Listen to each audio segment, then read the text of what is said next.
Madam గారికి పంపవలసిస్తున్నారు. ఈ రాత్రికాల సమయంలో దేవుడు మనకి ఇచ్చినటువంటి ఒక మంచి సమయం, దాన్ని బట్టి వందనాలు. పాస్టర్ గారు కూడా వందనాలు చేస్తున్నాను. కంగ్రాచులేషన్స్. మీ పాఠశాల 50 మంది పాస్ అయ్యారు. 53 మంది కంగ్రాట్స్ అండి. అలాగే ఒకవేళ ఫెయిల్ అయినా కూడా దాని గురించి మరి కావద్దు.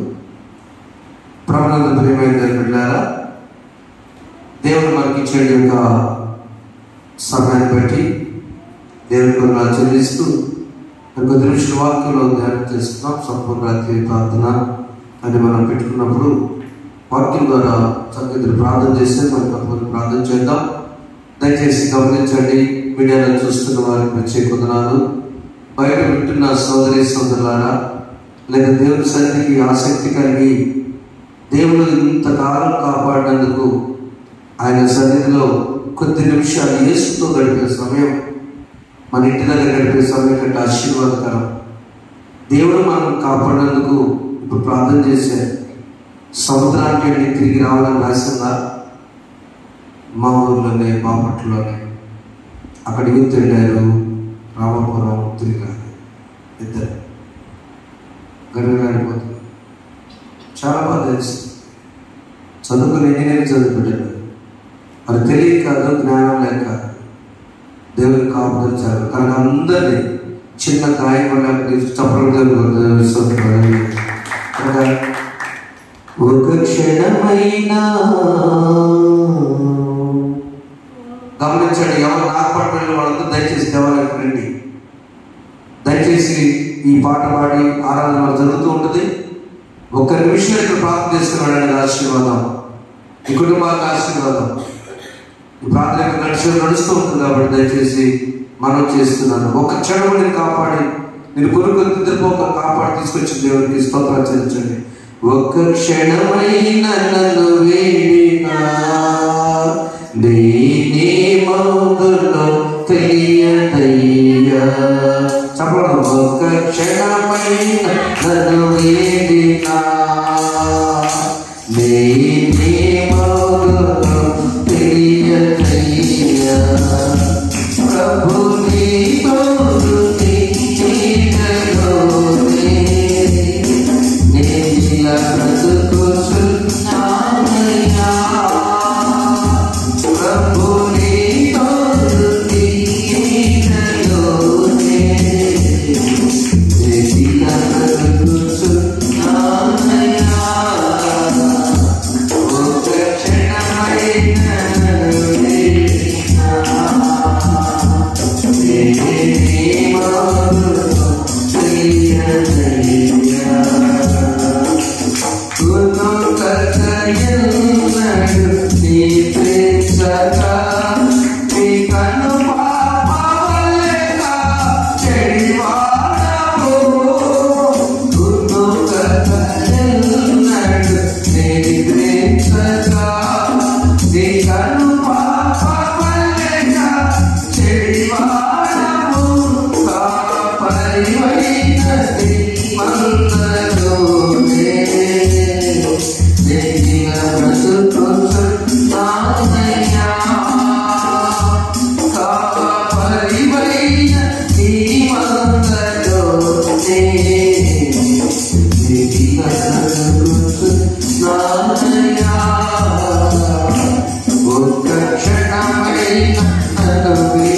ఒక్క క్షణం మీరు మమ్మల్ని విడిచిపెట్టి కొనుగోలు తీసుకున్న నిద్రపోని దేవుడు కాబట్టి సరిపోయింది. ఒక క్షణం ఏమైపోతాం? మా జీవితాల్లో జూన్ మాసం 1వ తేదీ నుండి నేటి వరకు సురక్షితులు కాపాడే వస్తుంది. ఈ రాత్రి మాతో మాట్లాడండి. అనేక మంది బిడ్డలు చూస్తున్నారు, వింటూ ఉన్నారు, చేరి ఉన్నారు. ఆశ వచ్చిన ప్రతి బిడ్డ తృప్తిపరచండి. యేసు నామములో వేడుకొంచున్నాం తండ్రి. యేసు నామములో వేడుకొంచున్నాం తండ్రి. ఆమేన్. సామెతల గ్రంథంలో 6వ అధ్యాయం మనం చదువుకున్నాం. 6వ అధ్యాయంలో, నా కుమారుడా, నీ చెలికాని కొరకు పూటబడిన చేతులు నీవు నీ చేవేసేలా నీ నోటి మాట నీవు చిక్కుపడినావు, నీ నోటి మాట వల్ల చాలు. ఈ సూక్తి ఒక మంచి ప్రవర్తన గురించి సూక్తి. ఒక మంచి ప్రవర్తన ఎలా ఉంటే బాగుంటుందోనని కుమారుడికి తండ్రి చెప్పిన సూక్తి. జాగ్రత్తగా ఉండేటువంటి మాటలు, జాగ్రత్తగా జీవితాన్ని సాఫీగా నడిపించుకునే మాటలు. నీ కనులకు నిద్ర అయినను 4వ వచనంలో రాని ఉందయ్యా, నీ కనుల పురకు కునుకుపాటైనను రాని. ఏమవుతుంది? బండి నడిపేటప్పుడు కునుకు వస్తే, ట్రైన్ నడిపే డ్రైవర్ గారు కునుకు వస్తే ఏమవుతుంది? ట్రైన్ కన్నా అయితే కొద్దిగా మనం లేవచ్చు, ట్రాక్ మీద. బస్సు అయితే, కార్ అయితే, బండి అయితే కునుకు వస్తే బండి. కనుక నీ జీవిత బండికి కూడా, నీ జీవిత యాత్రను నడిపించే నామం కూడా నువ్వు నడిపించుకుని కునుకు వచ్చిందనుకో, దాని అర్థం ఏంటంటే మెళుకుగా ఉండండి. ఎలా ఉండాలి? మెళుకుగా. మెళుకుగా ఉంటే దేవుడు చెప్పినటువంటి ఈ యొక్క గొప్ప ఆశీర్వాదాలు పొందుతాం. ఎవరి గురించి నేర్చుకుంటున్నారంటే, చీమలను చూసి నేర్చుకోండి. ఆ సోమరి చీమలెందుకు వెళ్ళము, వారి నడతలు కనిపెట్టి జ్ఞానం తెచ్చుకున్నాము. ఎట్లా అంటే, కోతకాలం ధాన్యం కూర్చుకుంటాయి, వేసవికాలం ఆహారాన్ని సిద్ధపరచుకుంటాయి. కోతకాలం ధాన్యాన్ని కూర్చుకో. ఎందుకు? వేసవికాలం అంతా కష్టపడి, ఇక వర్షాలు వస్తే చివరి బయటకు రావు కదా, చివరి వర్షాలు వస్తే బయటకు. మరి భోజనట్లో వాటికి వేసవికాలం అనే సమయం ఉన్నప్పుడే ఆ ధాన్యాన్ని కూర్చుకుంటాం. ప్రియమైన దేవుని బిడ్డలారా, ఈ రోజు నాకు వచ్చిన అంశంతో రాసిపడుతున్నాను. చీమను బట్టి దేవుడు కొన్ని పరీక్షలు పెట్టాడు. దేవుడు పెట్టిన పరీక్షలో గెలిచిన వారు ఆ పరీక్షలో ఓడిపోయారు. దేవుని పరీక్షలో గెలిచిన వారు దేవుని పరీక్షల్లో ఓడిపోయారు. చీమల్లా కనుక విధేయతగా, జాగ్రత్తగా తాను కనుక ఉండగలిగితే ధన్యుడే. చీమ ఒక పావు గంట ఒకే స్థలంలో ఎవరైనా చూశారా? నడవకుండా చీమ అట్లా నిలబడటం చూశారా?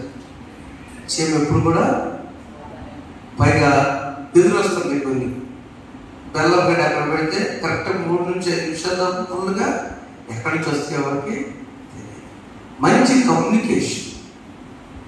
చీమలు మంచి కమ్యూనికేషన్, మంచి కబుర్లు వార్తారు.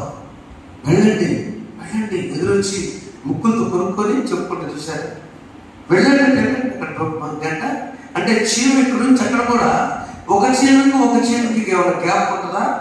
అన్ని కూడా దారాగా లైన్గా ఇటు వెళ్ళే చీమలు అటు వచ్చేసి చెప్పకూడదు. ఒకసారి వాటి ఐక్యత చెప్పకూడదు. అవునా? ఒక్క చీమ ఎప్పుడు అంటూ ఉండదు. ఎర్ర చీమలు, గండు చీమలు ఎప్పుడు ఉండదు, కొద్దిగా ఒకటని లేదు కదా. ఎర్ర చీమలు ఒకటి వెళ్ళదు, కబుర్లు చెప్పుకుంటే వెళ్తాయి, ఇట్లనే కొనుక్కుంటే వెళ్తాయి. వెళ్ళుతున్నారు నేను తీసుకుని వస్తాను. ఎందుకు?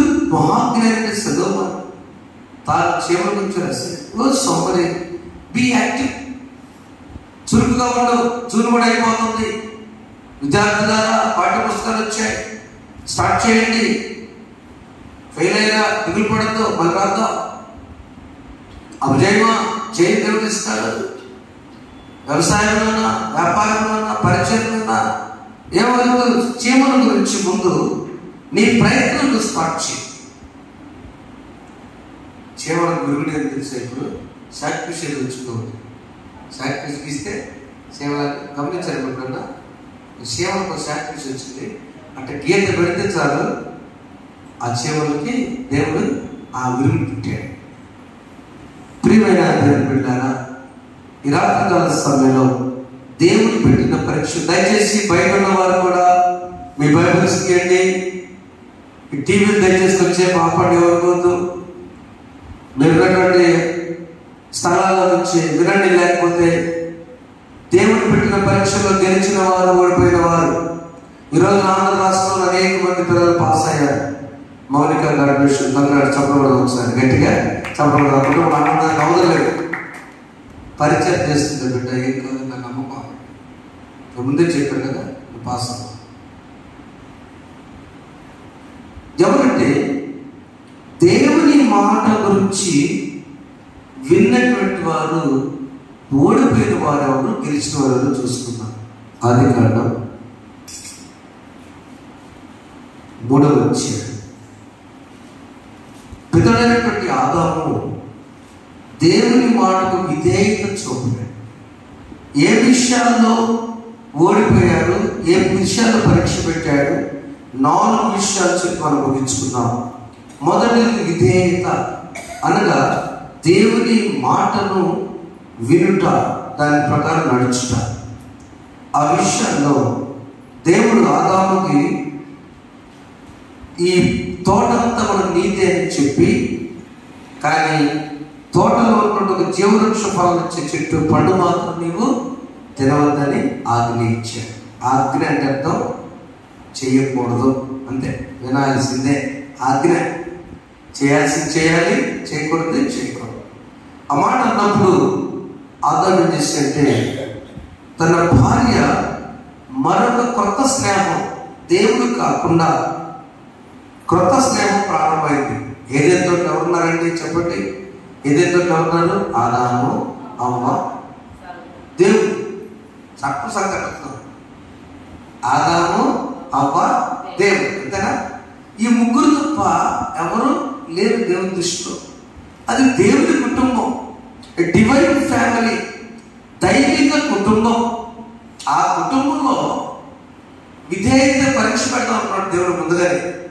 నా బిడ్డలే, నేనే మనుంది సాధారణ సృజించా, నా బిడ్డే. ఆయన నుంచి అమలు చేశా, నా బిడ్డే. నా కుమారుడు, నా కుమార్తె, నేనే వారిద్దరికి తండ్రిని. పెండ్లి కుమారుడు, పెండ్లి కుమార్తె, అంతేగా? కుమారుడు కుమార్తె, అంతేగా? పెండికి ఏర్పాటు చేయబడిన కుమారుడు ఆదా, పెండికి ఏర్పడిన కుమార్తె అవ్వ. ఇద్దరు నా బిడ్డలే, నేనే తండ్రిని. కానీ నా మాటకి ఎదురున్నదనుకున్నప్పుడు obedience and disobedience, విధేయత ఎలా ఉందో పరీక్ష పెడితే, అవ్వ ఒక సర్పంతో స్నేహం చేసుకుని ఆ స్నేహంలో తాను విధేయత పక్కన పోయింది, అవిధేయత గెలిచింది. వెంటనే దేవుని యెహోవా ఆదామును పిలిచి 3వ అధ్యాయంలో ఒకసారి చదవండి. మీరు చావనే చావరు, ఎలాగా ఈ సర్పం మాటలు వింటున్నారు వీళ్ళు. ఈ ఆదామామలు జాగ్రత్త కూర్చొని ప్రసంగన్నట్టు వింటున్నారు. ఏంటి దేవుడు చెప్తే పండుగ చేస్తారా? మీరు చావనే చావరు. చదువురా, లేదనగా మీరు వాటిని తిని తినమున మీ కన్నులు తెరవడను, మీరు మంచి చెడు కలిగిన వారే దేవతలు ఉందనియో దేవునికి వెళ్ళని స్థితి చెప్పగా. అందరూ చదువుదామా? గమనించండి. 3వ అధ్యాయం 6వ వచనం సృష్టిలో అవిధేయతకు పునాది వేసిన వచనం. తానే కాకుండా తన భర్త విషయంలో కూడా మంచి దైవికమైన కుటుంబాన్ని పతనం చేసిన, ఓడిపోయినటువంటి దేవుని పరీక్షలో ఓడిపోయిన ఆ వచనం అంటే స్త్రీ ఆ వృక్ష ఆహారం నుంచి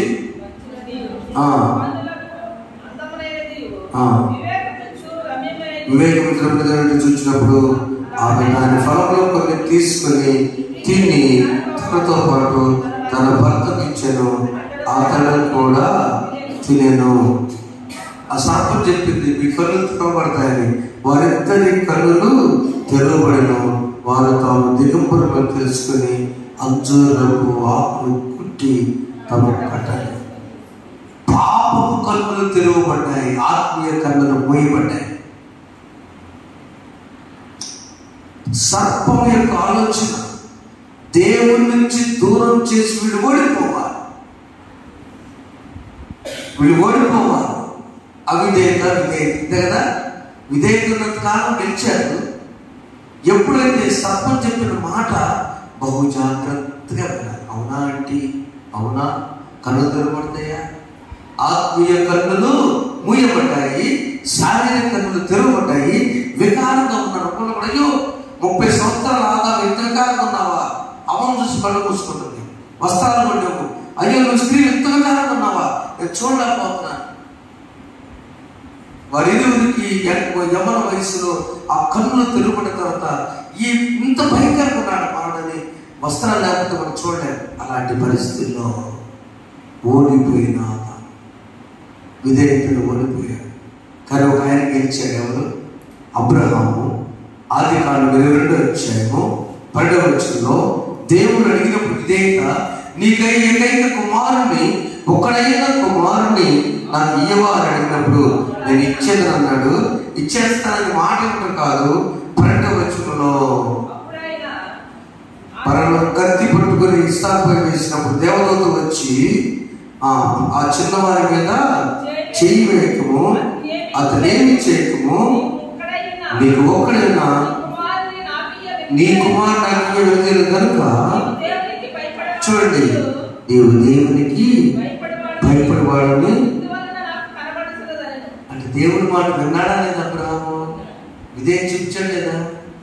ఏందో మనం కొత్తగా ఉందా? తమిళనాడు సరికి మీకు నా భాష అర్థం కావట్లేదు. ఆయనమ్మా ఏమో దానికి మార్చి తమిళనాడు సరికి మీకు అర్థం కావట్లేదు. ఆదాము విధేయత చూపలేక, ఆదాము విధేయత చూపకపోవడం వలన పతనానికి గురయ్యాడు. దేవుని మాటకి విన్నట్టే విన్నాడు, విధేయత చూపలేదు.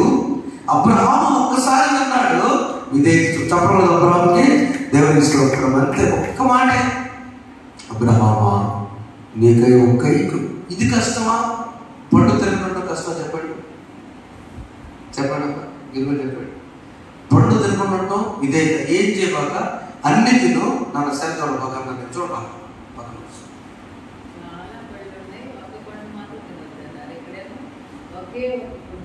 అది లాజిక్ మళ్ళీ చెప్పాడు. ఫిలాసఫీ చెప్పబట్టి గట్టిగా. తోటలోనేమో చాలా పండ్లు ఉన్నాయి, చాలా తోటలు ఉన్నాయి, చాలా ప్రమాణం ఉంది. ఒక్క పండు మాత్రం తిరుగుతున్నాడు దేవుడు. అది పెద్ద కష్టమే కదా. న్యాయంగా దాన్ని కూడా ఇవి కంట్రోల్ చేసుకునేపోయారు. ఇక్కడేమో చాలా మంది కొడుకులేదు, ఒక్కడే కొడుకున్నాడు. ఆ ఒక్కడే నాకేమన్నాడు. ఎంత కష్టం అండి. వయసు వచ్చిన కొడుకుని నరబలి ఇవ్వడం, బలి ఇవ్వడం కాకుండా నువ్వే కాల్చాలి, నువ్వే కాల్చి ఆ పూర్తి అయినా ఎంత దహనం అనేది. నువ్వే వదిలించాలి, నువ్వే కాల్చాలి, నువ్వే కాల్చి కాటి కాపాడు. చాలా వేదన. విధేయత పరీక్షలో నా విశ్వాసి దేవుని బిడ్డలారా, మన జీవితాల్లో 2 ఖచ్చితంగా వస్తాయి. గెలుస్తావో ఓడిపోతావు నీ చేతిలో ఉందంతే. విధేయత. సర్వచిత్తంబు నీదేనయ్యా, స్వరూపమే చుట్టుమరే, కష్టాల కొలిని కాచి వేసిన చుట్టలో చేసి వేసిన కష్టాల కొలిని కాచి వేసిన చుట్టలో చేసి వేసిన తన చిత్తము నెరవేర్చు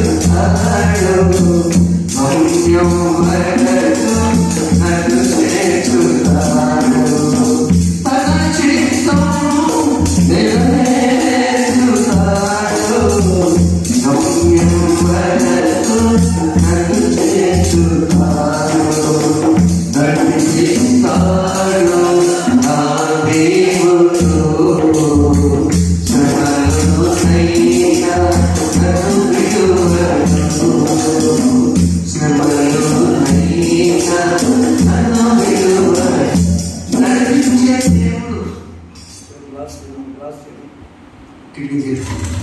నడిపించే దేవుడు ఎప్పుడమ్మా చెప్పడానికి చూడండి. అబ్రహాము ఒక మాట అన్నాడు. ఏంటంటే ఆ మాట, మోరియా పర్వతానికి నడిపించిన దేవుడు తిరిగి నా కొడుకుతో నా ఇంటికి నడిపించలేడా? అది విధేయత. కష్టాల మధ్యలో చాలా కనుక విధేయత అనే పరీక్షలో ఓడిపోయినవారు ఆదాము అవ్వలు, గెలిచిందెవరు? అబ్రహాము. గట్టి చెప్పగల గెలిచిందెవరు? విధేయత పరీక్షలో గెలిచిందెవరు? అబ్రహాము గెలిచాడు. ఆదాము అవ్వలు ఎవరు పెద్దవాడు? ఆదాము పెద్దడు, అబ్రహాము పెద్దడు. మరి వయసుకు సంబంధం లేదు, భక్తికి సంబంధం లేదు, చదువుకి సంబంధం లేదు.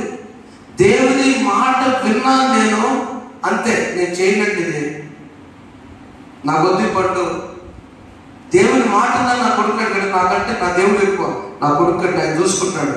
యెహోవా ఈరే. దేవుని సన్నిధికి నీకు ఆసక్తిగా ఉన్నప్పుడు లాభం వచ్చే దినమైనా కూడా నాకు అనవసరం. ఆ రోజు నేను దేవుని సన్నిధికే, నేను ఆయన విధేయత మాట నేను వినాల్సిందే, వింటా. ప్రేమైన వాళ్ళ విధేయత పరీక్షలో మనం గెలుద్దాం. ఆమె ఆమె. రెండవ పరీక్ష పరిశుద్ధత అనే పరీక్ష. చెప్పండి, పరిశుద్ధత అనే పరీక్ష. ఈ పరీక్షలో గెలిచిన వ్యక్తి ఎవరో మనకు తెలుసు. ఆదికాండము 39వ అధ్యాయము 6 నుంచి 18 చదువుకుంటే, ఆదికాండము అక్కడ యోసేపు ఒక శోధనకు గురయ్యాడు. గురైనప్పుడు పోతీఫరు భార్య శోధనకు గురైనప్పుడు పోతీఫర్ దగ్గర నమ్మకంగా నేను ఉన్నానమ్మా, నాకు అన్ని అప్పగించేది, కానీ భార్యను మాత్రం నాకు అప్పగించలేదు, నిన్ను నాకు అప్పగించలేదు. సమస్త నీవు అతని భార్యమైనందున అసలు నాకు అన్ని అప్పగించాడు, కానీ నా సోదరి, నా తల్లి పోతీఫర్ భార్య యోసేపు పైన ఒక కన్ను వేసినప్పుడు సమస్తమైన నాకు ఇచ్చాడు. నాకు దేవుడు తోడే ఉన్నాడని గ్రహించాడు. యోసేపు చెప్పే సాక్ష్యం యవనస్తుడు. ఆ యవనస్తుడు చెప్పే సాక్ష్యం ఏంటంటే, నాకు అంత అధికారం ఉంది, కానీ పాపం చేయడానికి యోసేపును ఆ పోతీఫరు భార్య పక్కన ఎవ్వరు లేరు. అవకాశం వచ్చినా కూడా అతనిలో ఉన్న దేవుడు ఏం చెప్పాడంటే, పరిశుద్ధతను కాపాడుకోమన్నాడు. చెప్పడం ఒకసారి గెలిచాడు. యోసేపు గెలిచాడు, ఓడిపోయాడా? చెప్పండి, యోసేపు గెలిచాడు, ఓడిపోయాడండి? గెలిచాడు. కానీ ఒక ఆయన ఓడిపోయాడు. ఎవరైనా తన సీక్రెట్ అంతా చెప్పి, న్యాయాధిపతులు అంత సీక్రెట్ చెప్పి 16వ అధ్యాయంలో, అయ్యా నువ్వు పుట్టినప్పుడే ఈ జుట్టులో నీ శక్తి ఉంది నాయన, కనిపించండి, కాబట్టి నీకు ఇంత శవరం కత్తి పెట్టలేదు, నువ్వు బలవంతుడివి.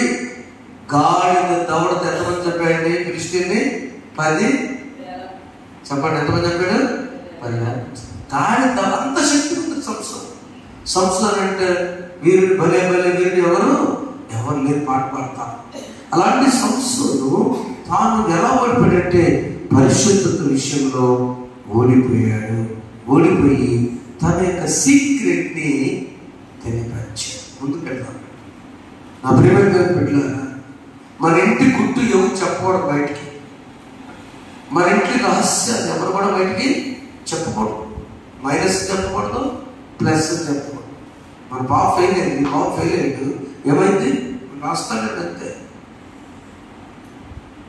అందరి ముందు లాక్కొచ్చి కొట్టి చేస్తే ఏం చేస్తాడు? అవునా? ఏమైంది? కష్టపడ్డాడు, ఈసారి ప్రయత్నం. ఇప్పుడు ఆ కాలం అంతేనా? ఏమైంది? ఏం కాదు. రేపు ఏమైంది? ఏం కాదు. టైం ఏమైంది? మీ బిడ్డలకి ఏం కాదు. మనం చేసింది ఏంటంటే, నా జీవితం చేయబడిన బిడ్డగా పెంచామా లేదా? ఇక్కడ యోసేపుని యాకోబు ఎప్పటికప్పుడు చాలా జాగ్రత్తగా తనకున్న 12 మంది సంతానంలో దీనాతో 11 మంది యాకోబు కదా, అంతమందిలో యోసేపుని ప్రత్యేకంగా యాకోబు పెంచుకుంటూ వచ్చాడు, పరిశుద్ధత విషయంలో నూరి పూశాడు. కాబట్టి పరిశుద్ధత విషయంలో యోసేపు గెలిచాడు, సంసోను ఓడిపోయాడు. మనకు కూడా చాలాసార్లు అవకాశం వస్తాయి. పరిశుద్ధత కాపాడుకోవచ్చు, పరిశుద్ధతని పోగొట్టుకోవచ్చు. అవకాశం ఉన్నప్పుడు యోసేపుగా నిలబడతా. నీ సీక్రెట్ రహస్యాన్ని ఎవరి చేతులు కూడా పెట్టకూడదు అని మనం చేస్తున్నాం. మూడవది, భక్తి విషయంలో గెలిచిన వారు ఎవరు చెప్పండి? భక్తి విషయంలో మొదటిది ఏంటి? దేవుని మాట విధేయత విషయంలో గెలిచింది ఎవరు? అబ్రహాం గెలిచాడు, ఓడిపోయింది ఆదాము అవ్వలు. రెండు, మరి పరిశుద్ధత విషయంలో గెలిచింది ఎవరు? యోసేపు గెలిచాడు, సంసోను ఓడిపోయాడు. మూడవది, మరి భక్తి విషయంలో ఏం జరిగినా కూడా దేవుని ఎంత మాట అనకుండా ఎవరండి? ఏవు భక్తులు. మీరు తెలియగలరు. ఏవు భక్తులు భక్తి మొదటి అధ్యాయము ఏవు గ్రంథం 21వ అధ్యాయం 2వ వచనంలో భక్తి యెహోవా నీ నామము ఎంతో బలమైనది, ఎంతో బలమైనది యెహోవా నీ నామము. మోషే ప్రార్థింపగా మన్నాను కురిపించితివి, యెహోషువ ప్రార్థించగా సూర్య చంద్రులగా యెహోషువ ప్రార్థించగా సూర్య చంద్రులగా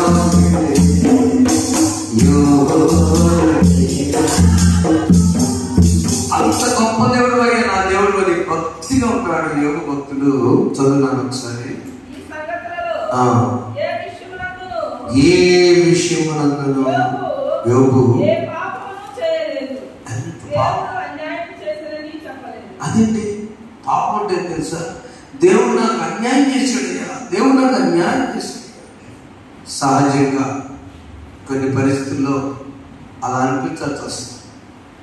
కళ్ళైతే బిడ్డ చనిపోయినప్పుడు, నష్టం జరిగినప్పుడు మేము ఎవరికి ఏం చేసేవారయ్యా మాకు అన్యాయం జరిగిందని అంటాం. అవునా?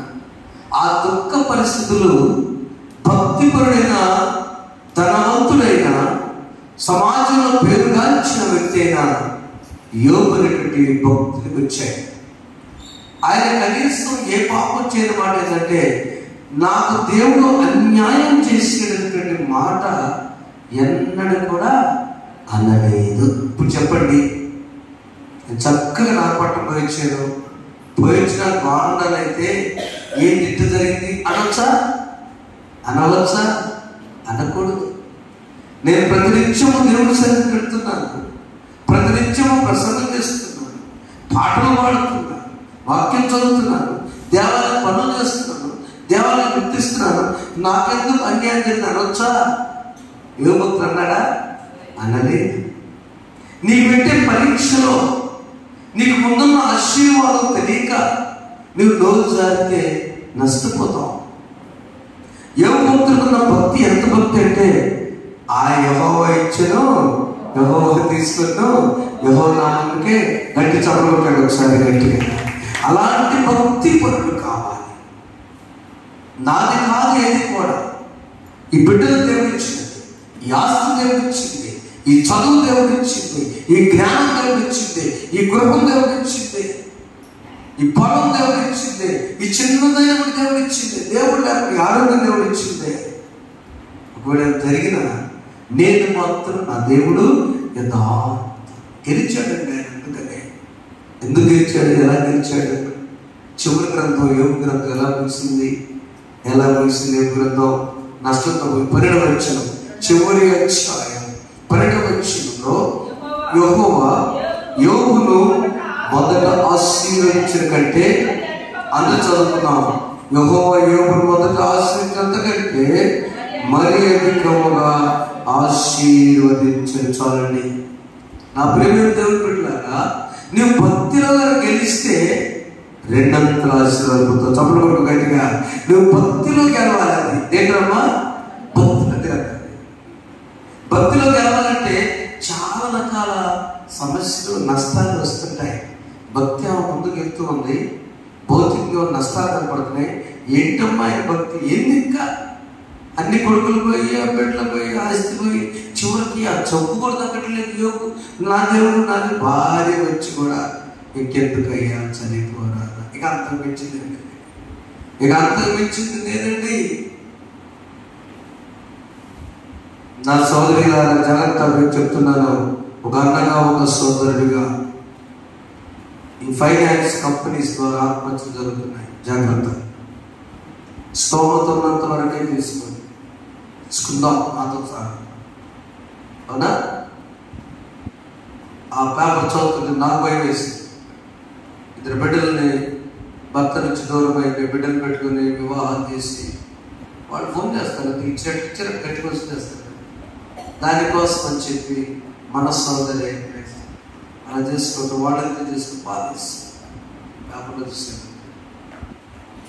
నీ నష్టమైన, బాధ అయినా, శ్రమ అయినా దేవుని చూస్తున్నప్పుడు మనము కూడా చాలా జాగ్రత్తగా భక్తి విషయంలో వీటి నుంచి దూరం అవుతాం. మనం కొన్నిసార్లు మన పాత రోజుల్లో పితరులు, ఇందాక నేను అడుగుతుంటే మన నాన్నగారితో మాట్లాడుతాం, ఎందుకు మన వాడు చదువుకొని ఇలా ఉన్నారని అడిగినప్పుడు చెప్పిన అయ్యా మాకు డబ్బులు చేతిలో కనపడే మన ఆహారమే కష్టం ఉంది, మన పెద్దలు నివాసం కష్టం.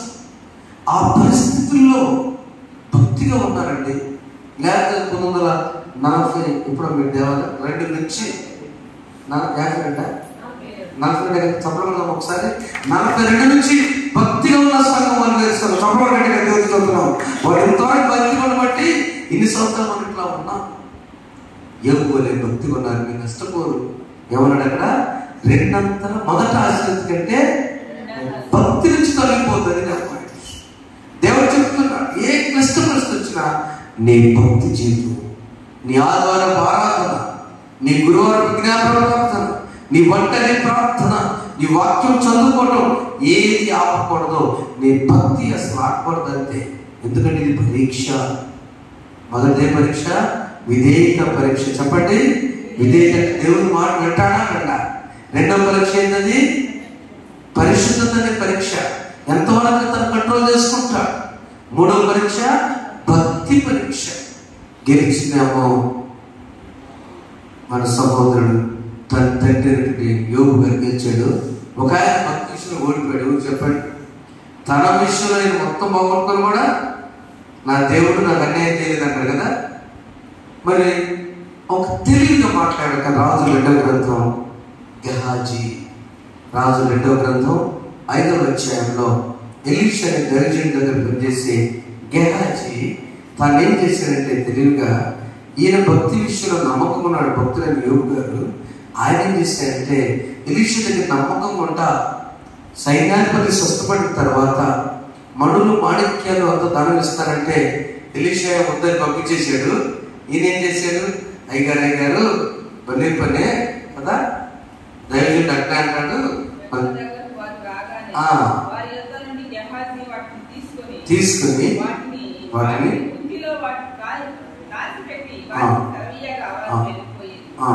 లోపలికి పోయి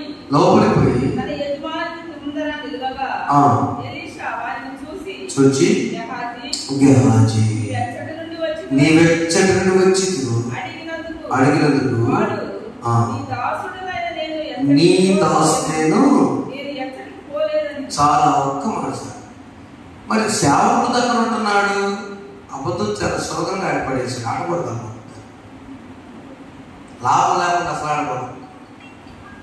ఎక్కడ బయలుదేరున్నానా? నేను సంఘం చేతలోకి వచ్చానండి, అప్పుడే బండి తెస్తాం అవసరం ఉంది. నేను ఇప్పుడే లేట్ అయింది గారు, నేను ఇప్పుడే బండి తెస్తాను. టీ తాగుతా మన బిడ్డలో కూడా మనం ఉచితంగా అబద్ధం.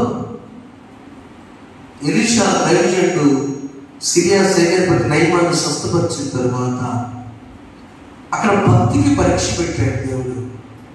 ఈ భక్తి విషయంలో యజమానుడు ఎలీషా వద్దనుకుంటే నిజంగా గెహాజీ కావాలంటే ఒక ప్రశ్న మిమ్మల్ని అడుగుతున్నాను. గెహాజీ కుటుంబ పరిస్థితి కావాలంటే గెహాజీ ఎవరు అడగాలి? ఎలీషా అడగాలి. అంతేనండి. ఎవరు అడగాలి? గెహాజీ ఎలీషా అడగాలి. అయ్యగారు కొన్ని సమస్యలు ఉన్నాయి, నువ్వు తిరిగి సేవకుడివి, అర్థమవుతుందా? ఎలీషా అడిగితే ఎలీషా ఏం చేసేవాడు? సరే నాకు వద్దు కానీ మా వాడికి అనేవాడు అన్న ఎట్లా చేసేవాడు మనకు తెలియదు. కానీ ఎవరు అడిగాడు? భక్తిగా ఉన్నట్టున్నాడు, కానీ అంతరంగంలో వెళ్ళిపోయి ఉత్తరకున్న దాన్ని ఆ సిరియా సైన్యాధిపతి నయమాను దగ్గరికి వెళ్ళి అయ్యగారు తీసుకున్నాడు, తీసుకొచ్చాడు. భక్తి విషయంలో ఫెయిల్ అయిపోయి నష్టపోయాడు. ఏ భక్తులు ఉన్నదంతా బాగుంటున్నాడు, ఈయనేమో తన కాంతి కావాలనుకుంటున్నాడు. 9వ ఆజ్ఞ, నీ పొరుగువాడు దేన్ని ఆశింపకూడదు. తన సమయమే, తన శక్తి ఏది కూడా మనకి అక్కర్లేదు. చివరిగా ఉద్మార్చకుడు ముగించుకున్నాం. విశ్వాసపు పరీక్ష. 3వ పరీక్ష భక్తి పరీక్ష. 4వ పరీక్ష విశ్వాస పరీక్ష. విశ్వాస కవచము ధరించుచు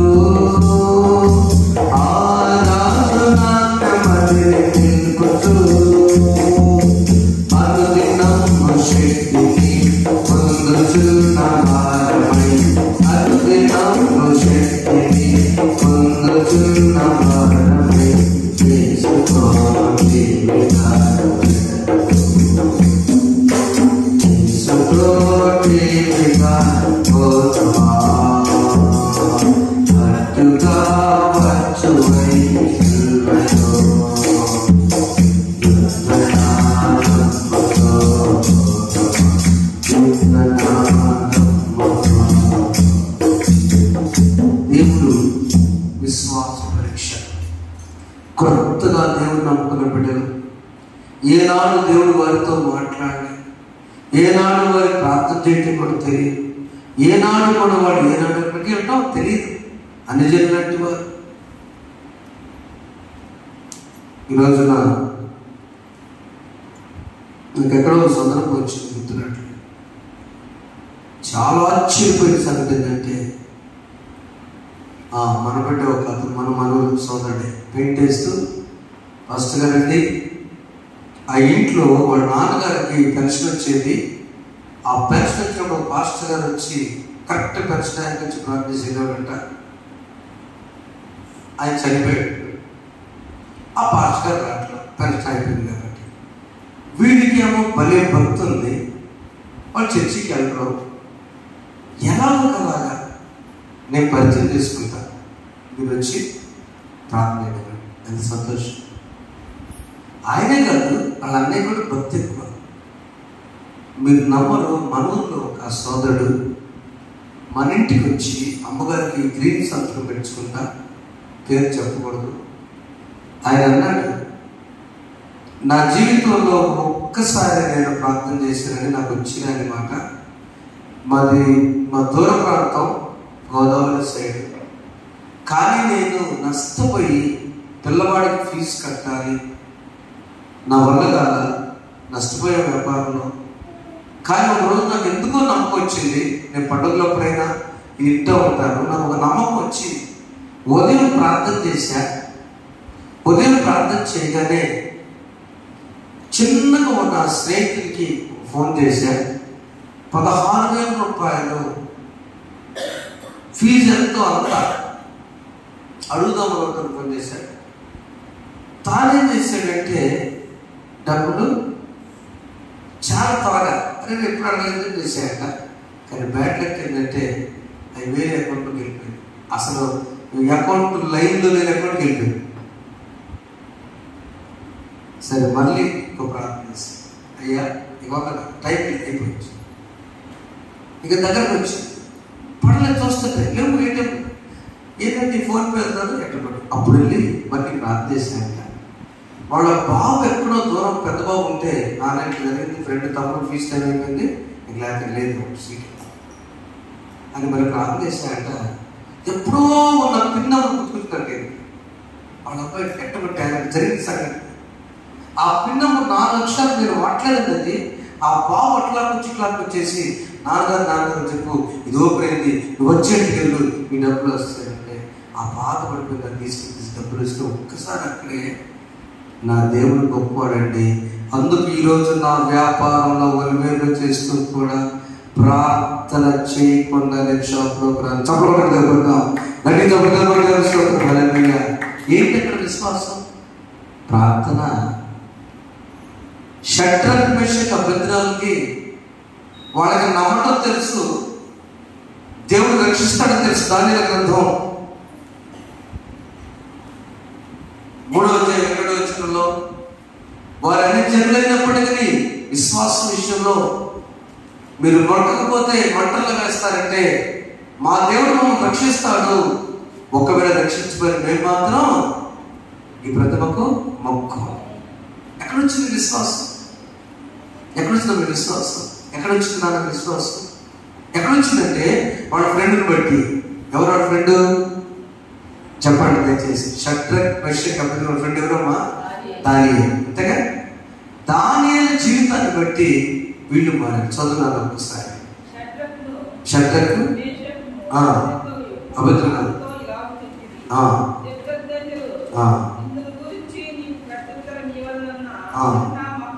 లేదు, మేము సేవించున్న దేవుడు మండుచున్న వేడిమి కదా ఈ అగ్నిగుండం నుండి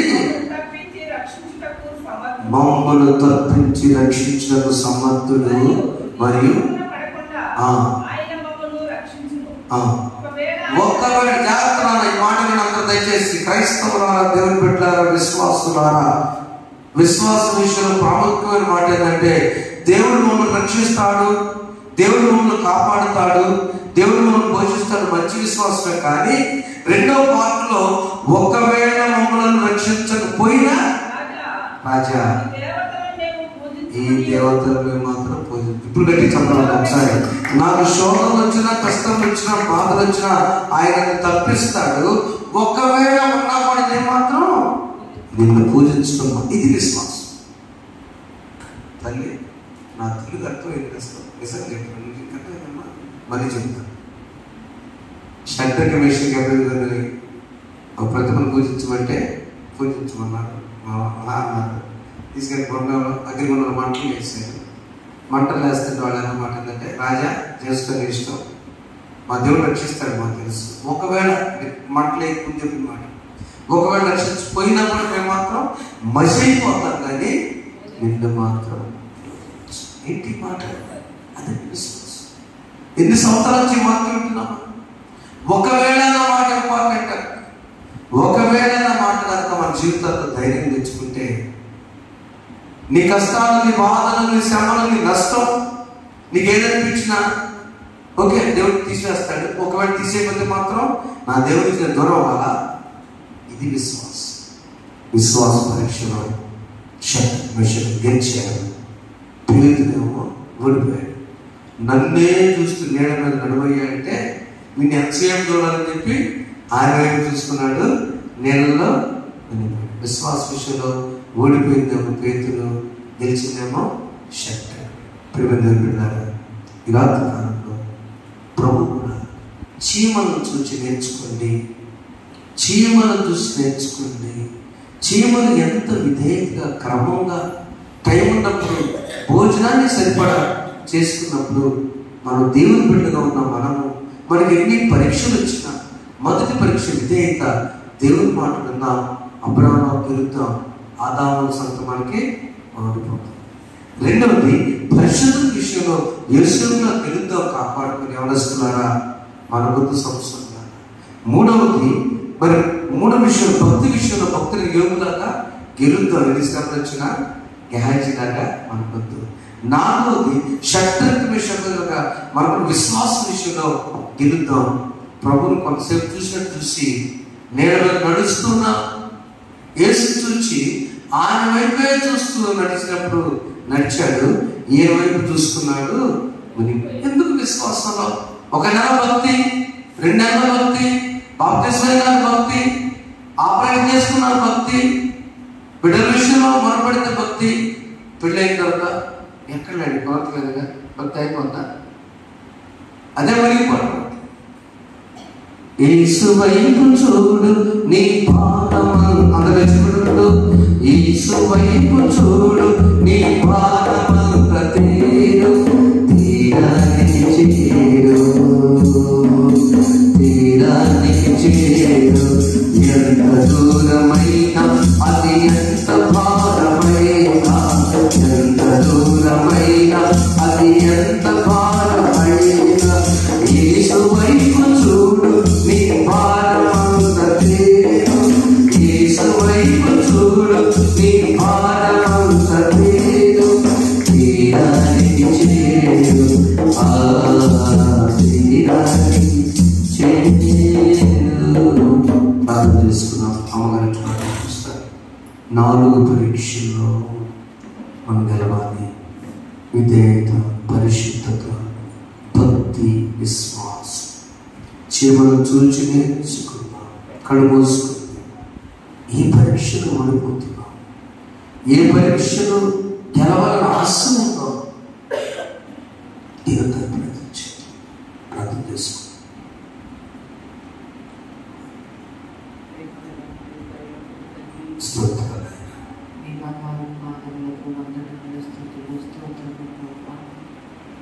గత మాసం చివరి గురువారం జ్ఞాపన, ఈ మాసపు జ్ఞాపన ప్రార్థన గుడి వరకు మమ్మల్ని అందరినీ సన్నిధిలో నడిపించి అనేకమైనటువంటి ఆత్మీయ పాఠాలు మీరు మాకు నేర్పించినందుకే మీకు స్తోత్రములు స్తోత్రములు స్తోత్రములు రాజా.